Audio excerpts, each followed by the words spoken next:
கந்தனுக்கு அரோகரா, முருகனுக்கு அரோகரா. ஆறுபடை வீடு நோக்கி புறப்பட்ட நம்ம நேரா ஒரு முருகன் கோயிலுக்கு போற வழியில, அதாவது திருத்தணிக்கு போயிட்டு இருக்கிற வழியில, அங்கிருந்து வழி நடத்தின ஒரு நண்பர் வழியில ஒரு அற்புதமான சிவன் கோயில் இருக்கு, அதுக்கு முதல்ல போங்கன்னாரு. அந்த சிவன் கோயில் எங்கன்னு பாத்தீங்கன்னா திருவள்ளூர் மாவட்டத்துல இருக்கிற திருவலங்காடு அப்படிங்கிற ஒரு கோயில்.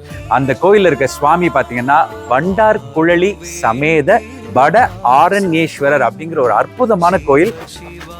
திருவலங்காடோட ஒரு ஸ்தல வரலாறை பத்தி சொல்லணும்னா, சும்பன் நிசும்பன் அப்படின்னு ரெண்டு பயங்கரமான அரக்கர்கள் ஒரு பீரியட்ல இது வந்து மிகப்பெரிய ஒரு ஆலமரங்கள் நிறைந்த ஒரு காடா இருந்திருக்கு.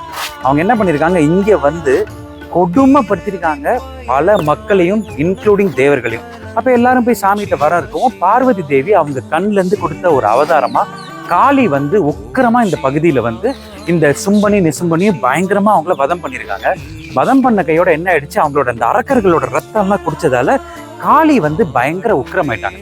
அவங்களை எப்படி தணிக்கிறதுனே தெரியல, அவங்க பயங்கர அப்படியே கோவமா இருந்த ஒரு இடம். அதெல்லாம் இங்க காளிக்கு தனியா ஒரு சந்நிதியும் உண்டு. இங்க வந்து இந்த கோயிலை பத்தி நான் தெரிஞ்சுக்கிட்ட சிறப்புகள் என்னன்னா, நடராஜர் அவர் ஆடினது 5 சபைகள்ல, அதுல முதல் சபை ரத்தின சபை தான் இந்த திருவலங்காடு திருக்கோயில். அது மட்டும் இல்லாம காரைக்கால் அம்மையார் 4ஆம் நூற்றாண்டுல முக்தி பெற்ற ஒரு இடம் இந்த இடம் தான். மாந்தீஸ்வரர் அப்படின்னு சனீஸ்வரரோட பையன் ஒருத்தர் இருந்திருக்காரு. அவருக்கு சிவன் மூலமா ஒரு பள்ளி தோஷமாயிருக்கு. அப்ப சிவபெருமானை நோக்கி அவர் வந்து வரம் இருந்து, அவர் வந்து தவம் இருந்த ஒரு இடம் தான் இந்த இடம். அவர் பிரதிஷ்டை பண்ண ஒரு அற்புதமான லிங்கமும் சிவபெருமானுக்கு பின்னாடியே இருக்கு. அதுக்கு பேரு மாந்தீஸ்வரர்.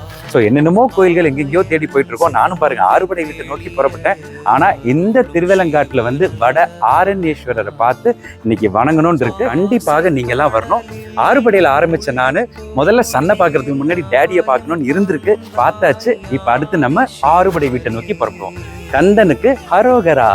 அஷ்டமூர்த்தி அழகனின் அமுதாய ஆனந்த ஈஸ்வரா,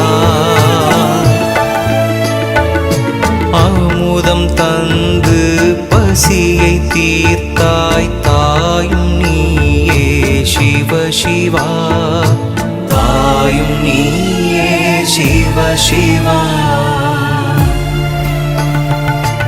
ஓம் சிவா சிவ சிவா ஈஸ்வர